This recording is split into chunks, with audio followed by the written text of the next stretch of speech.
এটা আমরা তীব্র নিন্দা জানাচ্ছি। ওখানে মেনশন করা হয়েছে যে ইসলামী আইনের কারণে আমাদের দেশে নারীদের অধিকার বঞ্চিত হওয়ার পেছনে মূল কারণ নাকি অনেক কারণের মধ্যে এটাও ফ্যাক্টর হিসেবে কাজ করেছে, সেটা হচ্ছে আমাদের ইসলামী নিয়ম নীতি। আমাদের বাংলাদেশে নারী কমিশনের পক্ষ থেকে সরকারের কাছে একটা প্রস্তাবনা পেশ করা হয়েছে নারীদের বিষয় নিয়ে। তো সেখানে নারীবাদী সংগঠনের যাদের সাথে বাংলাদেশের 95% নারীর কোনো সম্পর্ক নাই, বাংলাদেশের 95 to 98% আমাদের যারা মা বোন, বাংলাদেশের সাধারণ মহিলা, ইনারা জানেনও না এই নারী কমিশনের কাজ কি। আমি এনারা কারা, ব্যাকগ্রাউন্ড কি, এগুলা বলবো না। ওয়েস্টার্ন কান্ট্রি ওয়েস্টার্নাইজেশনকে, সেকুলারাইজেশনকে আমাদের দেশে ত্বরান্বিত করার জন্য অথবা থার্ড ওয়ার্ল্ড কান্ট্রিতে তাদের প্রোডাক্টগুলাকে সেল করার জন্য, এই প্রোডাক্ট সেল করা জায়েজ না জায়েজ এগুলো আমার বিষয় না। এটা কতটুকুন যৌক্তিক কতটুকুন অযৌক্তিক এটা আমার বিষয় না। কারণ হচ্ছে প্রত্যেক ব্যক্তি চাইবে তার মার্কেট প্রাইসটা আপ করে তার প্রোডাক্টগুলোকে সেল করতে। প্রশ্ন হচ্ছে আমাদের কোন প্রোডাক্ট আমরা খরিদ করব, কোন প্রোডাক্ট আমরা খরিদ করব না। আনফরচুনেটলি বিভিন্ন এনজিওর মাধ্যমে আমাদের দেশে এই টাকাগুলা খরচ হয়। তারা নারী অধিকারের নাম দিয়ে সরকারের কাছে যে প্রস্তাবনা পেশ করেছে সেখানে তারা একটা সেন্টেন্স উল্লেখ করেছে, আমরা আমাদের সাধারণ জনগণের পক্ষ থেকে, আমরা প্রবাসী যারা আছি সকলের পক্ষ থেকে আমরা সরকারের কাছে একেবারে স্পষ্টভাবে আমরা বলতে চাচ্ছি যে সরকার, এটা আমাদের সরকার, সাধারণ মানুষের সরকার। সুতরাং সরকার যেন এমন কোনো কাজ না করে যেটা মাত্র 2 to 3% মানুষকে রিপ্রেজেন্ট করে। 2 to 3% মানুষ কি বলেছে কি বলে নাই সরকার সেদিকে খেয়াল না করে বাংলাদেশের সাধারণ মানুষ, প্রান্তিক জনগণ কিভাবে চিন্তা করে, কিভাবে সাধারণ জীবন যাপন করে বা জিনিসগুলাকে জানে, তাদের উপলব্ধিকে ফিল করে সরকারের উচিত যে কোনো প্রস্তাবনা গ্রহণ করা। কারণ কোন একটা প্রস্তাবনা যদি কোরআন এবং সুন্নাহ আমার নবীর আদর্শের বাইরে যায়, আমরা সব সময় সাদা কাপড় পরে চলাফেরা করি, সব সময় সাদা কাফনের ভয় আমাদের নাই। আমরা বিনয়ের সাথে বলছি এই বিষয়গুলাকে পরিপূর্ণরূপে অধ্যয়ন করে উলামায়ে কেরামের সাথে ডিসকাস করে আমাদের সত্যিকার অর্থে বাংলাদেশের যারা স্কলার আছেন বিভিন্ন সাবজেক্টের তাদের সাথে বসে আমরা আশা করব এবং এটা বিশ্বাস করি সরকার কাজটা এভাবেই করবে। এবং এটা আমরা তীব্র নিন্দা জানাচ্ছি। ওখানে মেনশন করা হয়েছে যে ইসলামী আইনের কারণে আমাদের দেশে নারীদের অধিকার বঞ্চিত হওয়ার পেছনে মূল কারণ নাকি অনেক কারণের মধ্যে এটাও ফ্যাক্টর হিসেবে কাজ করেছে, সেটা হচ্ছে আমাদের ইসলামী নিয়ম নীতি। আপনাদের নাউজুবিল্লাহ ছোট হয়ে যাচ্ছে দিন দিন। ইন্না লিল্লাহি ওয়া ইন্না ইলাইহি রাজিউন। কেন ঘটেছে জানেন? কারণ যারা গেছেন ওখানে, আমি জানি না ওনারা জীবনে কোরআন শরীফের পেজ উল্টিয়ে দেখেছেন কিনা আমার আল্লাহ নারীদের সম্পর্কে কি বলেছেন। আমি জানি না এই কথা যে তারা আমার নবী সাল্লাল্লাহু আলাইহি ওয়াসাল্লামের জীবনী কখনো অধ্যয়ন করেছেন কিনা, আমার নবী নারীদের জন্য কি করেছেন। কোনো কিছু না জেনে না বুঝে আপনি 1450 বছর অতিবাহিত হয়ে যাচ্ছে, সেকেন্ড বিগেস্ট মুসলিম কান্ট্রির মধ্যে আপনারা এই সমস্ত কথা বলার সাহস পান কি করে? আর এটা কি 8-10টা ধর্মের মতো ধর্ম, এটা মোস্ট অ্যাডভান্স সায়েন্টিফিক, প্র্যাগম্যাটিক, সিস্টেম্যাটিক্স এবং অসম্ভব রেশনাল একটা রিলিজিয়ন। আপনারা কোন দিক দিয়ে আমাদেরকে নিয়ে যেতে চাচ্ছেন গড নোস। হ্যাঁ, আমাদের সোসাইটির মধ্যে সমস্যা হচ্ছে আমরা সামাজিকভাবে আমাদের মধ্যে কিছু রোগ আছে, আমরা যেটাই করি সেটার মধ্যে সীমালঙ্ঘন করি। যেমন আমাদের মধ্যে কিছু পরিবার আছে যেখানে মহিলাদেরকে কথাই বলতে দেওয়া হয় না। আছে, অবশ্যই আছে। সেটার সাথে ধর্ম না, সেটা হচ্ছে আমাদের বেড়ে ওঠা, আমাদের মাটি, আমাদের পানি। যারা নারী সংগঠনের নাম দিয়ে ওখানে গেছেন, আমরা যদি আপনাদের ঘরে যারা কাজ করে মেড সার্ভেন্ট, তাদের ইন্টারভিউ করলে আপনাদের আসল পরিচয় বের হয়ে আসবে। আপনারা আমাদের ঘরে যারা কাজ করে ড্রাইভার, আমি তো কুল্লুম কুলা বলতেছি, আমাদের গুলার সাথে আপনারা ইন্টারভিউ করেন। আপনারটার ইন্টারভিউ আমি করব, মিডিয়া অন থাকবে, আমাদের গুলার ইন্টারভিউ আপনারা করেন, তারপরে দুধ কা দুধ পানি কা পানি হয়ে যাবে। আপনারা নিজের কথা নিজে বলেন। হাউ ডেয়ার আপনারা আমার নবীর আনিত দ্বীনের উপর আপনারা কথা বলতেছেন, এ সাহস পান কোথায় আল্লাহ পাক জানে। সুতরাং আমরা প্রথম পর্যায়ে বিনয়ের সাথে অনুরোধ করতেছি, আমাদের এখানে দুইটা ক্লাস, আমাদের মাটি, আমাদের পানি, আমাদের তরকারির মশলা সবকিছু মিলেমিশে আমাদের একটা গ্রোথ আছে, আমাদের একটা সেন্টিমেন্ট আছে। আমরা মানসিকভাবে ওরকম, এখানে কোরআন হাদিসের বিষয় না। আমরা কেউ আছি আমাদের স্ত্রীকে কথাও বলতে দেই না, বোনকে কথাও বলতে দেই না, বিয়েতে জিজ্ঞেসও করি না। আমাদের গ্রামে আমাদের বিলো স্ট্যান্ডার্ড অথবা মিডিয়াম ক্যাটাগরির ফ্যামিলির মধ্যে জিনিসটা বিরাজ করছে নিঃসন্দেহে। এটাও এক্সট্রিম। আমরা কিছুদিন আগে বলেছি এফরাত তফরিত আর এতেদালের কথা, কিন্তু এটাও তো সত্য। নারীবাদী কমিশনের লোকজনও জানেন আমাদের মধ্যে এখন ধানমন্ডি হোক, গুলশান হোক, বাড়িধারা হোক, প্রান্তিক পর্যায়েও হোক, এমন অনেক পরিবার আছে যেখানে ছেলেরা কথা বলতে পারে না মেয়েদের কারণে, যেখানে একটা পুরুষ মানুষ স্বাধীনভাবে নিজের মতামত পেশ করতে পারে না মহিলাদের কারণে। এটাও এক্সট্রিম। আমরা এই এক্সট্রিমের দিকেও যাচ্ছি না, এই এক্সট্রিমের দিকেও যাচ্ছি না, আমরা মধ্যম পন্থা অবলম্বন করতে চাচ্ছি। মধ্যম পন্থাটা কি? মধ্যম পন্থাটা আল্লাহ রাব্বুল আলামিন আমাদেরকে যে আন্দাজে দিয়েছেন সেই আন্দাজ। কেন বানিয়েছেন আমাদেরকে আল্লাহ রাব্বুল আলামিন বায়োলজিক্যাল কনস্টিটিউশনের মাধ্যমে পৃথিবীতে দুইটা অস্তিত্ব, দুইটা জাতের আবির্ভাব হয়। একটাকে আমরা বলি নারী, অন্যটাকে আমরা বলি পুরুষ। তাদের শারীরিক গঠন, চিন্তা, মনন সামগ্রিকভাবে একটা পুরুষ একটা নারীর চেয়ে ভিন্ন। এটা আমরাও জানি, এটা পৃথিবী জানে, এটা ইউনিভার্সাল ট্রুথ। আমাদের মনন, আমাদের চিন্তা চেতনা, আমাদের ইন্টারপ্রিটেশনের যে ধরন, গঠন, আকৃতি, প্রকৃতি সামগ্রিকভাবে আমরা একরকম না, আমরা ডিফারেন্ট। সোসাইটির মধ্যে আমাদের কন্ট্রিবিউশন, সোসাইটির মধ্যে আমাদের সার্ভাইভাল, সোসাইটির মধ্যে আমাদের বেঁচে থাকা, আমাদের রুল কমপ্লিটলি ডিফারেন্ট দেন ইচ আদার। সো আমাদের যে রোল সোসাইটির মধ্যে, সেটার উপর বেস করে আল্লাহ রাব্বুল আলামিন পুরুষদের জিম্মায় কিছু কাজ দিয়েছেন, সেটা পুরুষরা করবে।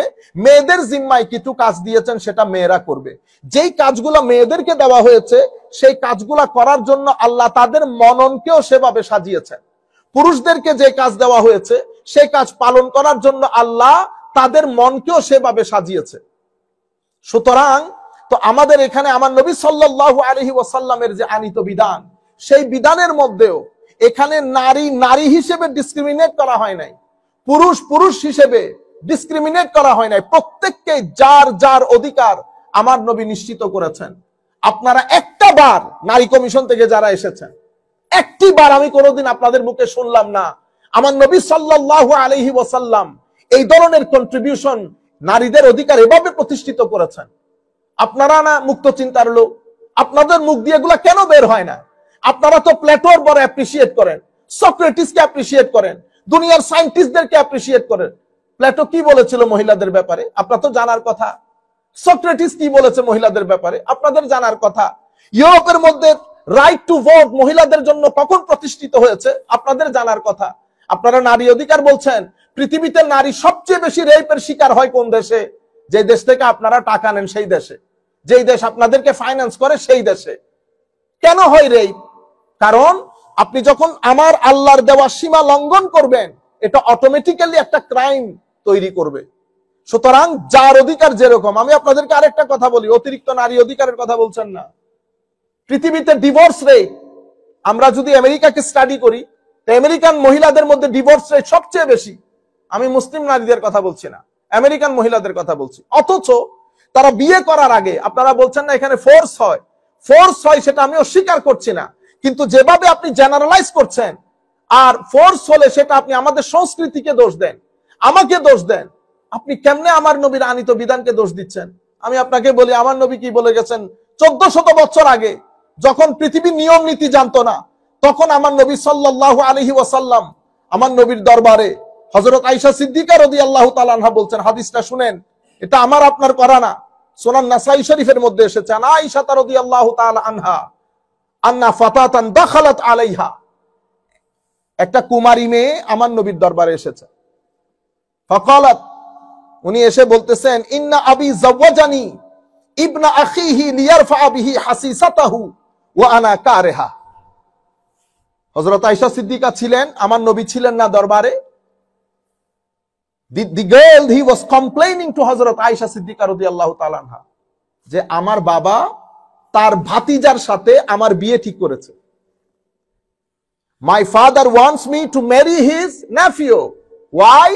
Because my father is poor, his nephew is rich. But ya Rasulullah, yani o Aisha Siddiqa radiyallahu ta'ala anha, mother of believer, but I don't like him. দেখছেন অবস্থা, আমি তাকে পছন্দ করি না।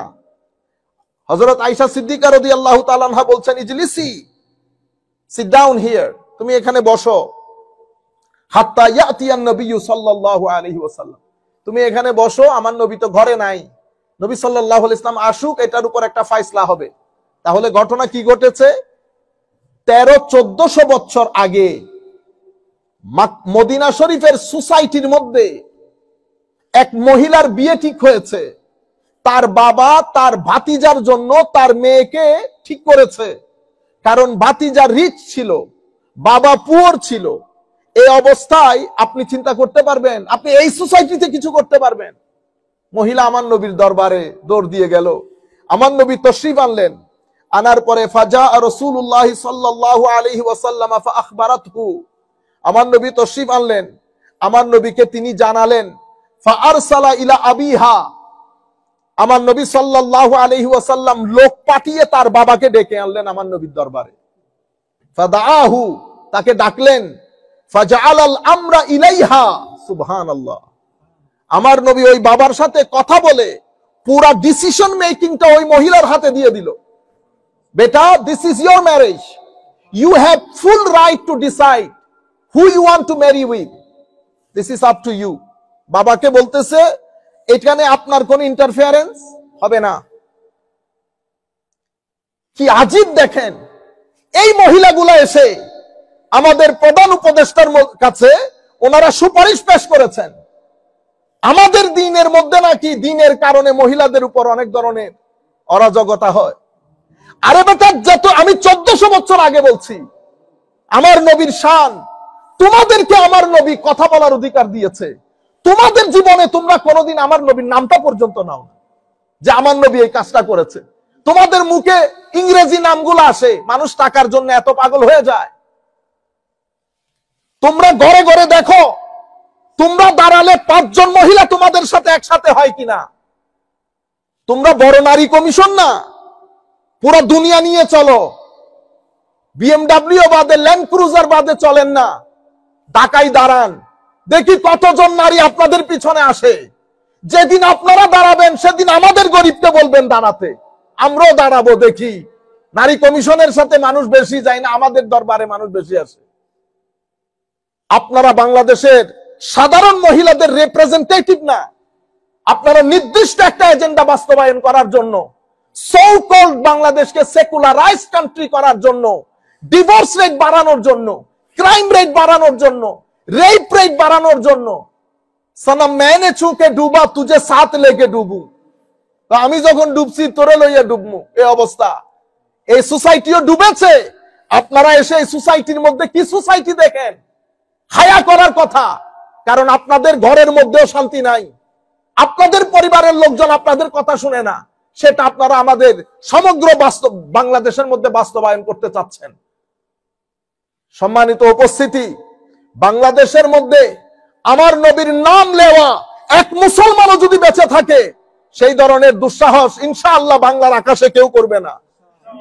ইতোপূর্বে আপনাদের চেয়ে বড় বড় শক্তিশালী জিনিস হাবুডুবু খেয়েছে, আপনারা আর কোন পুকুরের মাছ? সুতরাং ভদ্রতা, ভালো নম্রতার মধ্যে সাধারণ মানুষ, সাধারণ মুসলমান, ইসলাম ধর্ম, আমাদের সংস্কৃতি, সুষ্ঠু সংস্কৃতি বলতে যেটাকে বোঝায়, সেটা নিয়ে আমরা খুবই শান্তিতে আছি। শুধু শুধু বাইরের টাকা খেয়ে সমস্ত ফালতু কথা বলে আপনারা দেশটাকে অশান্ত করবেন না, এমনিতে অনেক ধরনের সমস্যার মধ্যে আছে। আমার নবী ওই মেয়ের বাপকে ডেকে বলতেছে, এখানে আপনি কথা বলতে পারবেন না। আমার নবী ওই মেয়েকে ডেকে বলতেছেন, বেটা ফাজআল আল আমরি ইলাইহা, আমার নবী পুরো ডিসিশন মেকিং তার হাতে দিয়ে দিয়েছে। ফাকালাত ইয়া রাসূলুল্লাহ কদ আজারতু মা সানাআ আবি ওয়ালাকিন আরাদতু আন আ'লামা আলিন নিসাই মিনাল আমরি শাইউন। সুবহানাল্লাহ। ইয়া রাসূলুল্লাহ, আমার বাবা যা করেছে আমি মেনে নিলাম। Now I am accepting what my father what is been decided by my father. But আমি শুধুমাত্র মহিলাদেরকে এতটুকু জানান দেওয়ার জন্য এসেছি ইয়া রাসূলুল্লাহ। বিয়ের এই ম্যাটারের মধ্যে মেয়েদের কি কোনো কিছু বলার আছে? এই মেয়েদের যে বলার অধিকার আছে এটা জানানোর জন্য আমি আপনার দরবারে এসেছি। আপনারা বুঝতে পেরেছেন আপনি কোন সোসাইটিতে এখন বসবাস করতেছেন? আপনি 1400 বছর পিছনে চলে যান, যেখানে ভোটের অধিকার পেয়েছে আমেরিকার মধ্যে হাতে গণলে শনিয়ে 8 দিন হয় নাই, খুব নারীদের উপর বহুত অত্যাচার হইতেছে। আরে বেটা, আমাদের ঘরের মধ্যে আমরা মাদেরকে পূজা করি, মানে সর্বোচ্চ সম্মান দেই, আপনারা সেই সম্মান থেকে বঞ্চিত। কারণ আপনাদের সন্তানদেরকে আপনারা ইউরোপ টাইপ করে বড় করেছেন। আপনারা ঘরের মধ্যে বাংলাই বলেন না কথা, আমরা জানি না আপনারা কোন ভাষায় ঘরে কথা বলেন। আপনারা হাত দিয়ে খান, আপনাদের ঘরের মধ্যে বাংলাদেশী সংস্কৃতি বলতে কোনো কিছু নাই। আমি সরকারের সমস্ত লেভেলের লোকজনদেরকে, আপনারা জানেন আমাদের চেয়ে ভালো জানেন, তবুও বলছি এরা কেউ বাংলাদেশের সংস্কৃতি লালন করে না। বাংলাদেশের সংস্কৃতি আমরা সাধারণ মানুষজন লালন করি। আমরাই শুটকি দিয়ে ভাত খাই, ওনারা শুটকি খান না, চিকেন ফ্রাই মারে, পিজা ছাড়া খায় না, হ্যাঁ, ইংরেজি বাদে কথা বলে না, টুসটাস ধানমন্ডি বলেন, গুলশান বলেন, পাগল হয়ে যাবেন আপনারা। মরে মরে মরে মরে স্কুল, এই ছেলেরা কি বাংলাদেশের ছেলে না বাইরের ছেলে বুঝার কোন উপায়? আমাদের আমেরিকান ছেলেগুলা নামাজি, আর ওনারা তো আমেরিকানের চেয়ে মোর দেন আমেরিকান, মাশাআল্লাহ, হ্যাঁ, মোর দেন আমেরিকান। যাই হোক, তাহলে আপনি বলতেছেন এই ইসলামের কারণে হয়েছে, ইসলামের কারণে হয় নাই। আপনি আমাদের লোকাল কালচার ট্রেডিশন, আমরা হিন্দুয়ানা সোসাইটি যেখানে কথা বলতে দিত না, সেই জায়গা থেকে আমরা উঠে এসেছি বিদায়। আসেন আপনাদেরকে আরেকটা হাদিস শরীফ বলি। ক্বালান নবী সাল্লাল্লাহু আলাইহি ওয়াসাল্লাম, আসেন কোন মুহূর্তে আমার নবী কোন কথা বলেছেন। আন আবি হুরায়রা قال قال رسول الله صلى الله عليه وسلم تستأمر اليتيمة في نفسها فإن سكتت فهو إذنها وإن أبت فلا جواز عليها। সুবহানাল্লাহ। আমার নবী সাল্লাল্লাহু, হযরত আবু হুরায়রা রাদিয়াল্লাহু তাআলা আনহু থেকে বর্ণিত, উনি বলেন আমার নবী সাল্লাল্লাহু আলাইহি ওয়াসাল্লাম ইরশাদ করেছেন, an orphan girl, একজন ইয়েতিমকে, মা নাই বাবা নাই, যুদ্ধে মারা গেছেন, ইয়েতিমকে বিয়ে দিচ্ছেন। না, বিয়ে শুধু তারে দিয়ে দিলে হবে না, তুস্তামারু, তার পরিপূর্ণ মতামত গ্রহণ করো, whether she is agreed or not। যদি সে চুপ থাকে তাইলে মনে করো সে রাজি আছে, আর যদি সে ইনকার করে, অস্বীকার করে, if she rejects the proposal, যদি সে প্রস্তাবকে অস্বীকার করে, তো মনে রাখবা ফাহুয়া ইজনুহা, তার মানে এই বিয়েতে তার কোনো কনসেন্ট নাই। সুতরাং আপনি এই বিয়ের ব্যাপারে প্রসিড, লা জাওয়াজ, বৈধ হবে না। আরে ভাই, 1400 বছর আগে আমি নারী অধিকারের, আমি একটা অধিকার, একটা অপিনিয়ন দেওয়ার কথা বলতেছি, নারীর অধিকার। ইয়া রাসূলুল্লাহ, বাবার ঘরে থাকলে, বাবার ঘরে মেয়েরা কি নিজের টাকা নিজে দিবে? না, আমার নবী বলতেছেন no. So who gonna spend for her? আমার নবী বলতেছেন your father would be responsible for your expenses. বাবা ছাড়া তো your brother would be responsible for her expenses. তো আপনি যদি ইনকাম করেন, কই যদি ইনকাম করে, ইনকাম তার, still her brother is responsible for her expenses. বিয়ে হয়ে গেলে husband will be the responsible person for their expenses. So আমার আল্লাহ নারীদেরকে কোনো ফাইনান্সিয়াল রেসপন্সিবিলিটি দান করেন নাই। সেই হিসাবে যেহেতু তাদের কোনো ফাইনান্সিয়াল রেসপন্সিবিলিটি নাই, এখন আপনি চিন্তা করে দেখেন, আমার বাবা দুনিয়া থেকে, ওনারা বেশি ফোকাস করেন সম্পদের উপর, বেশি ফোকাস করেন সম্পদের উপর, কারণ তারা এই সোসাইটি থেকে এটা নিয়ে গেছে। এই সোসাইটির মধ্যে ভাই বোন এগুলার কোনো আগামাতা আছে? তো তাদের মধ্যেও নাই আগামাতা। সুতরাং তারাই পুরো জিনিসটা বুঝবে না। আমার আল্লাহ যেহেতু মেয়েদেরকে ফাইন্যান্সিয়াল কোনো রেসপন্সিবিলিটি দেন নাই, সেই হেতু বাবার সম্পদের মধ্যে তাদেরকে বলেছে তোমরা 1 ভাগ নিলে ভাইয়েরা 2 ভাগ নিবে। তা আপনি বলতেছেন আপনি তো বেশি নিয়ে ফেলছেন। ওমা, তোমার বিয়ে আমার জিম্মায়, তোমার বিয়ে আমার জিম্মায়, এরপরে তোমার স্বামী, এরপরে তোমার সন্তান সন্ততি। হ্যাঁ, এখনো তো আমরা নানার বাড়িতে যাই। কখন আমার মা দুনিয়া থেকে গেছেন, নানা নাই, নানি নাই। হ্যাঁ, একবার চিন্তা করে দেখেন তো, পরিবার পরিজন নিয়ে ভাত খাওয়াইতে গেলে কত টাকা খরচ হবে। ঠিক আছে, এই পুরা জিম্মাদারি এটা তাদের উপর জিম্মাদারি।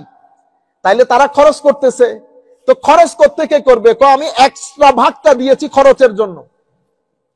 মূল সম্পদ হচ্ছে 1 ভাগ 2 ভাগ দিয়ে দিয়েছি, তাকে এক্সট্রা যেটা দিয়েছি সেটা খরচ করার জন্য দিয়েছি। কারণ তার মা বাবা তার জিম্মায়, ভাই বোন গুলা তার জিম্মায়, তার স্ত্রী তার জিম্মায়। আপনারা বুঝতে পেরেছেন?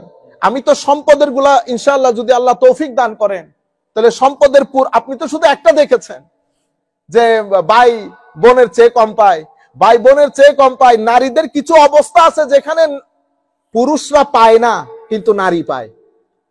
সম্পদ বন্টনের মধ্যে, এটাকে আমরা ইলমুল মিরাজ বলি, ওয়ারাসাত বন্টনের ক্ষেত্রে কিছু জায়গা আছে পুরুষ নারী সমান, কিছু জায়গা আছে পুরুষের চেয়ে নারী বেশি পায়, কিছু জায়গা এমন আছে একই স্ট্যান্ডার্ডের পুরুষ পায় না নারী পায়। আপনাদের চোখে ওগুলো আসে না? এর পরবর্তীতে আপনি দেখেন মা বাবার ঘরে যখন সে টাকা পয়সা পেয়েছে, তার কোনো খরচ আছে? খরচ নাই। হাজবেন্ডের ঘরে সে পেয়েছে, তার কোনো খরচ আছে? খরচ নাই। সমস্ত খরচগুলো, খরচের জিম্মাদারি আমার আল্লাহ পুরুষের উপর ঢেলে দিয়েছে। এই কারণে ইকুয়ালিটি মানে 2 and 2 না। ইকুয়ালিটি মানে যার যত টাকা খরচ, যার যেই জিম্মাদারি, সেই জিম্মাদারি অনুযায়ী বন্টন হওয়া মানে হচ্ছে ইকুয়ালিটি। কে বলেছে আপনাদেরকে 2 সমান ইকুয়ালিটি? আপনারা বুঝতে পেরেছেন? এখন ধরেন আপনি আমাকে ইনভাইট করেছেন, আমাদের ফারুক ভাইকে ইনভাইট করেছেন, দুজন আলেম, এক ওয়াজে যাইতেছি দুজন। তো ফারুক ভাইও 20,000, আমিও 20,000, কিন্তু গাড়িটা চালাই নিয়ে গেছে ফারুক ভাই।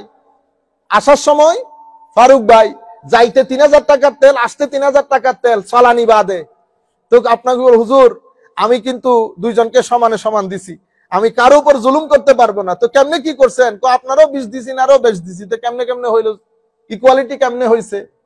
হুজুর 20-20 তো, আরে বেটা 20-20 হলো, বেচারা 3,000 টাকা যাইতে দিছে, 3,000 টাকা আসতে দিছে, আর ড্রাইভিং যে করছে 3 ঘন্টা 6 ঘন্টা, এটার বাদে, তো ইকুয়ালিটি কেমনে হইলো? ইকুয়ালিটি কখন হবে? ড্রাইভিং এর জন্য আলাদা দিয়ে দেবেন 6,000, তারপর উনি যে ড্রাইভ করে গেছে ওইটার একটা অ্যামাউন্ট 5,000, 4-5 11,000, এরপরে আপনি 20-20 দিবেন না 40-40 দিবেন, পরে হিসাব। আপনারা বুঝতে পেরেছেন? এটা কি ইকুয়ালিটি বলে? এখন আপনি বলতেছেন, ভাইকে বলতেছেন 20, বোনকে বলতেছেন 20, বউয়ের খরচ ভাই, বোনের খরচ ভাই, মার খরচ ভাই, বাবার খরচ ভাই, তো ভাই তো ফকির হয়ে যাবে। তো আল্লাহ এখানে ইকুয়ালিটি, আমরা মনে করি 2 আর 2 ইকুয়ালিটি, 2 আর 2 না, বেসড অন ইওর রেসপন্সিবিলিটি। যাই হোক, আমি আপনাদেরকে প্রাইমারিলি, কারণ আমাদের ছেলে, আমরা জানতাম না এটা হয়েছে, আমরা এই আসরের পরে জানতে পেরেছি যে এখানে এই ধরনের কিছু কথা এসেছে, ছেলেরা পাগল করে ফেলতেছে এটা নিয়ে কথা বলার জন্য।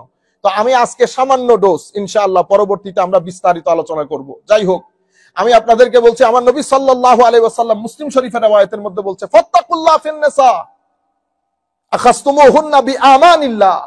আমার নবী বিদায় হজ্জের ভাষণে কুল কায়নাতকে বলছে, হে মানুষ, তোমরা তোমাদের স্ত্রীদের ব্যাপারে আল্লাহকে ভয় করো। যেই নবী 1400 বছর আগে বিদায় হজ্জের ভাষণে পুরুষ মানুষকে ডেকে বলতেছে তোমরা মহিলাদের ব্যাপারে আল্লাহকে ভয় করো, সেই উম্মতের নবী, সেই নবীর উম্মতের নারীরা 1400 বছর পরে এসে সরকারের কাছে আপিল করতেছে, এই নবীর গাইডেন্সের কারণে নারীরা বলে কি হইতেছে, বৈষম্যের শিকার হচ্ছে। কেমন লাগে বলেন তো? আমার নবী সাল্লাল্লাহু আলাইহি ওয়াসাল্লাম বলছেন, তোমরা ওয়াস্তাহলালতুম ফুরুজাহুন্না বিকালিমাতিল্লাহ ওয়ালাকুম আলাইহিন্না আল্লাহ ইউআতিনা ফুরুশাকুম আহাদান তাকরাহুনা ফাইন ফাআলনা যালিকা ফাদরিবুহুন্না দারবান গায়রা মুবাররিহ ওয়ালাহুন্না আলাইকুম রিজকুহুন্না ওয়া কিসওয়াতুহুন্না বিল মারুফ। ক্লিয়ার কাট আমার নবী সাল্লাল্লাহু আলাইহি ওয়াসাল্লাম বলতেছেন, তোমরা আল্লাহর নাম নিয়ে তাদেরকে স্ত্রী হিসেবে গ্রহণ করেছো, সুতরাং তাদের ব্যাপারে সাবধান। তাদের কাপড় চোপড়, তাদের ঘর, সবকিছু তোমাদের জিম্মায়। আপনি বিয়ে যখন করবেন, মোহর কে দেয়? মোহর নেওয়ার সময় থেকে ডাটাইয়া নেন মোহর। 20 ভরি 30 ভরি ছাড়া হবে না। বাংলাদেশ, সিলেট, চট্টগ্রাম আর সিলেট থেকে বিয়ে করলে তো গেছে সব, দুনিয়াও গেছে, আখিরাতও গেছে। 1-2 টাকা না তো, 50 লাখ টাকা, 70 লাখ টাকা মোহর লাগবে, 1 কোটি টাকা মোহর লাগবে। তারপরে স্বর্ণ বলে আবার আলাদা, স্বর্ণ 20 ভরি 30 ভরি 20 ভরি স্বর্ণ কিনতে গেলে 25 লাখ টাকা খরচ হয়। এর পরবর্তীতে এগুলা তো আছে, তারপরে আবার এই 20 ভরি স্বর্ণ, এগুলার পরে আবার মেয়ের বাজার আছে না? আপনি চিন্তা করতে পারতেছেন? কিন্তু এই যে আপনারা বলতে পারেন বরযাত্রী, ইসলাম তো বিয়ের দিন মহিলাদের উপর আমার নবীর শরীয়তের মধ্যে কোনো চাপ সৃষ্টি করেন না আমার নবী। সেখানেও পুরুষদেরকে বলেছে তোমরা মোহর আদায় করো, সেখানে পুরুষদেরকে বলেছে আউলিম বিশাত, ওলিমা করো, দরকার হলে একটা ছাগল দিয়ে হলেও করো। ওলিমা করো পুরুষের দায়িত্বে, মোহরও পুরুষের দায়িত্বে, বরণ পোষণ পুরুষের দায়িত্বে, ঘর বাড়ি পুরুষের দায়িত্বে। আর আমার সম্পদ 2 ভাগ দিছে, আপনি পাগল হয়ে যাইতেছেন। আপনারা যে আমি 50 বার ঢাকা চিটাং ফ্লাইটে আনা নেওয়া করছি, ওইটা আপনার চোখে পড়লো না? একদিন আপনি 4000 টাকা দিছেন, মনে হয় যেন যান কবজা হওয়ার আগের দিন পর্যন্ত বলবে যে অমুক তারিখের টিকিট আমি কিনে দিছি। বুঝতে পেরেছেন? এই অধিকার আমার নবী সাল্লাল্লাহু আলাইহি ওয়াসাল্লাম কোন পর্যায়ে নিয়ে গেছেন নারীকে। আরে জীবন্ত পতিতকরণ করা হতো, গেড়ে ফেলা হতো, সেখান থেকে উঠে এনে আমার নবী বলেছেন যার 1 নারী, যার 2 মেয়ে, যার 3 মেয়ে। আমি একটা হাদিস বলি আপনাদেরকে একেবারে সরাসরি। আমার নবী সাল্লাল্লাহু আলাইহি ওয়াসাল্লাম শুধুমাত্র স্বাভাবিক পুরুষদেরকে পড়াইতেন। দেখেন সাহাবায়ে কেরাম, আমার নবীর সাহাবিয়াত কিভাবে আমার নবীর উপর অধিকার খাটাইতেন। হযরতে আবু সাঈদ খুদরি বলছেন, জাআত ইমরাআতুন ইলা রাসূলিল্লাহি সাল্লাল্লাহু আলাইহি ওয়াসাল্লাম ফাকালাত ইয়া রাসূলুল্লাহ। হযরত আবু সাঈদ খুদরি বলছেন, এক মহিলা আমার নবীর দরবারে আসলেন, আমার নবীর সাহাবিয়া, কয় ইয়া রাসূলুল্লাহ যাহাবার রিজাল বিহাদিসিক ফাজআল লানা মিন নাফসিকা ইয়াওমান নাতিকা ফীহি তুআল্লিমুনা মিম্মা আল্লামাকাল্লাহ। হুজুর, পুরুষরা তো আপনার সব টাইম খায়া ফেলে, আপনার সমস্ত দর্শ, সমস্ত আলোচনা শুধু পুরুষদের জন্য। ইয়া রাসূলুল্লাহ, আমাদেরকে টাইম দেন। সুবহানাল্লাহ, আমরা আপনার কাছ থেকে শিখতে চাই যা আল্লাহ আপনাকে শিখিয়েছেন। আমার নবী সাল্লাল্লাহু আলাইহি ওয়াসাল্লাম ইরশাদ করেছেন, আপনি চিন্তা করতে পারবেন, অর্ধ পৃথিবীর শাসক তখন আমার নবী। আমার নবী ইশারা দিলে, আমার নবীর ইশারায় বড় বড় রাজা উঠতেছে, আমার নবীর ইশারায় বড় বড় রাজা বসতেছে। তখন সেই রকম একজন শাসকের সামনে এসে এক সিম্পল মহিলা বলতেছে, ইয়া রাসূলুল্লাহ, পুরুষদেরকে আপনি এত সময় দেন, আমাদের সময় কই? কি পরিমাণ আপনি মানবাধিকার বলতেছেন, হিউম্যান রাইটস বলতেছেন, এর চেয়ে বড় অধিকার আর কি? আপনারা হাজব্যান্ডের সাথে কথা বলতে পারেন না, আর তারা রাষ্ট্রপ্রধান, ইমামুল একে তো নবী, ইমামুল মুরসালিন, রাষ্ট্রপ্রধান এসে বলতেছে আমাদের জন্য একটা টাইম ঠিক করে দেন ইয়া রাসূলুল্লাহ। কোনো প্রটোকল নাই, কোনো কিছু নাই। আমার নবী সাল্লাল্লাহু আলাইহি ওয়াসাল্লাম বলছেন, ইজতামি'না ইয়াওমা কাযা ওয়া কাযা, তোমরা অমুক অমুক বারে একসাথে হও। ফাজতামা'না ফাআতাহুন্না রাসূলুল্লাহ সাল্লাল্লাহু আলাইহি ওয়াসাল্লাম ফাআল্লামাহুন্না মিম্মা আল্লামাহুল্লাহ। তারা ওই বারে, আমার নবী যেই বার বলেছে সেই বারে সবাই একসাথে হয়েছে। আমার নবী তাদেরকে দর্স দেওয়া শুরু করলেন। এর পরবর্তীতে ফাআল্লামাহুন্না মিম্মা আল্লামাহুল্লাহ সুম্মা ক্বাল মা মিনকুম মিন ইমরাআতিন তুকদ্দিমু বাইনা ইয়াদাইহি মিন ওয়ালাদিহা সালাসা ইল্লা কানু লাহা হিজাবাম মিনান নার। যে সমস্ত মহিলার 3 সন্তান, তখন তো সন্তানের মারা যাওয়ার রেট হাই ছিল না, হাইজিন ছিল না, অনেক ধরনের সমস্যা। 3 সন্তান মারা গেছে, তারা কিয়ামতের ময়দানে তোমাদের জন্য জাহান্নামের মাঝখানে দেওয়াল হিসেবে কাজ করবে। এক মহিলা উঠে বলতেছে, ইয়া রাসূলুল্লাহ, 2টা হইলে হবে না? 2টা হইলে হবে না? সুবহানাল্লাহ। আমার নবী বলতেছেন, যাও 2টা হইলেও হবে। এই জন্য আমরা বলি আমার নবীকে আল্লাহ এখতিয়ার দিয়েছেন, আমার নবীকে আল্লাহ এখতিয়ার দান করেছেন, ইচ্ছার স্বাধীনতা দান করেছেন।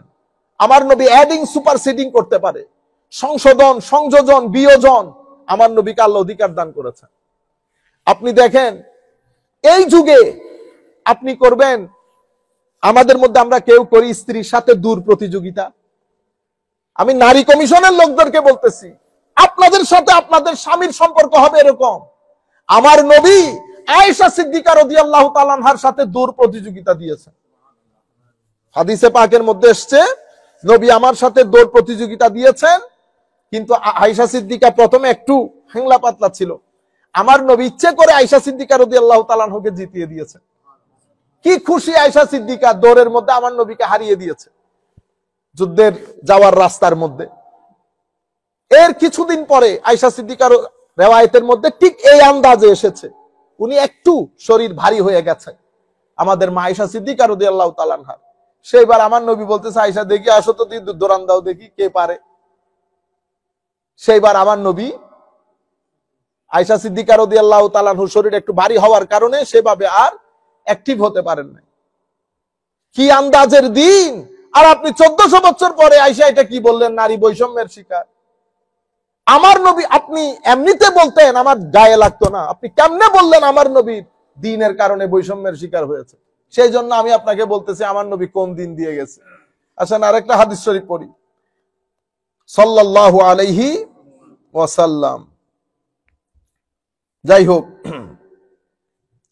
হযরতে সাদ বিন আবি ওয়াক্কাস রাদিয়াল্লাহু তাআলা, এটা বুখারী শরীফের রাওয়ায়াত, আন্নাহু আখবারাহু আন্না রাসূলুল্লাহ সাল্লাল্লাহু আলাইহি ওয়াসাল্লাম قال, হযরত সাদ বিন আবি ওয়াক্কাস বলতেছেন, আমরা যত টাকা মানুষের জন্য খরচ করি, ইন্নাকা লান তুনফিকা নাফাকাতান তাবতাগি বিহা ওয়াজহাল্লাহ ইল্লা উজিরতা আলাইহা, আপনি যা কিছু আল্লাহর সন্তুষ্টির জন্য খরচ করেন সেই জাযা, সেই বদলা, সেই রিওয়ার্ড আল্লাহ আপনাকে দান করবেন।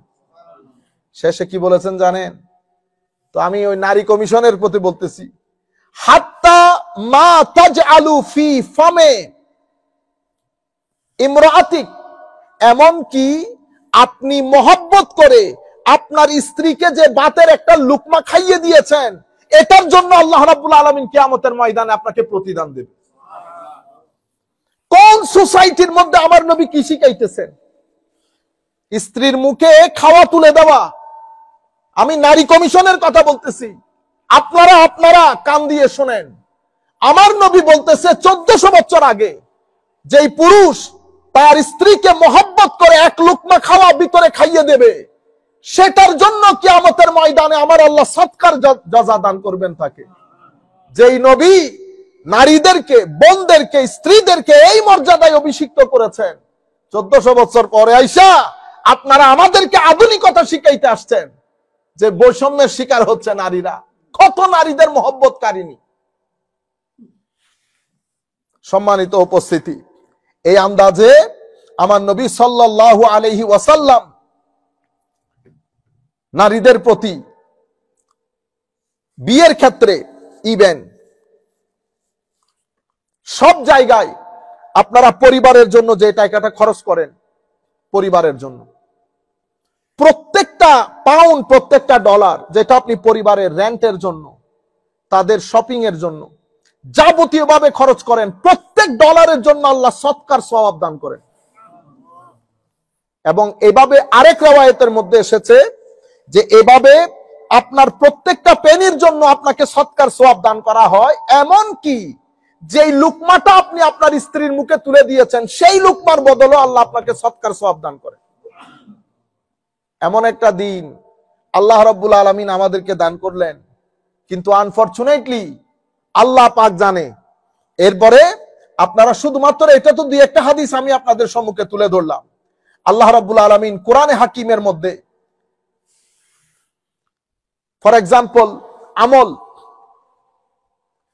নারী করলো না পুরুষে করলো, নারী করলো কি পুরুষে করলো, এটা ধর্তব্য বিষয় না। যেই করুক, নারী করুক আর পুরুষ করুক, আমার আল্লাহ কোন আমলকে নারী বা পুরুষ হিসেবে যাচ পড়তাল করে না। আমলকে আমল হিসেবে কনসিডার করে। আমার আল্লাহ সবাইকে ইকুয়ালি সওয়াব দান করে। শুধু নারী হিসেবে নারীর সওয়াব, পুরুষ হিসেবে পুরুষ, সেরকম না। আমার নবী সাল্লাল্লাহু আলাইহি ওয়াসাল্লাম সেই সময়ে যুদ্ধের ময়দানে আমার নবী মহিলাদেরকে সঙ্গে নিয়ে যেতেন। আমার নবীকে এক ইরানি দাওয়াত করেছে, সাহাবী। আমার নবী চাচ্ছেন আয়েশা সিদ্দিকাকেও দাওয়াত করা হোক। আমার নবীকে দাওয়াত করার পর আমার নবী বলতেছেন, শুধু আমি? ইয়া রাসূলুল্লাহ, হ্যাঁ। তাইলে না। আবার বলতেছে, ইয়া রাসূলুল্লাহ একটু দাওয়াত। শুধু আমি? হ্যাঁ। তাইলে না। হায়রে নারী কমিশন! 1400 বছর আগে উম্মতকে তৈরি করছে আমার নবী। কি আন্দাজে আপনি ডিল করবেন? ওয়ালাহুন্না মিসলুল্লাযী আলাইহিন্না বিল মারুফ ওয়ালির রিজালি আলাইহিন্না দারাজা। ওয়ালাহুন্না মিসল, পুরুষের নারীর উপর, নারীর পুরুষের উপর, দুইজনের উপর অধিকারের ক্ষেত্রে সমান।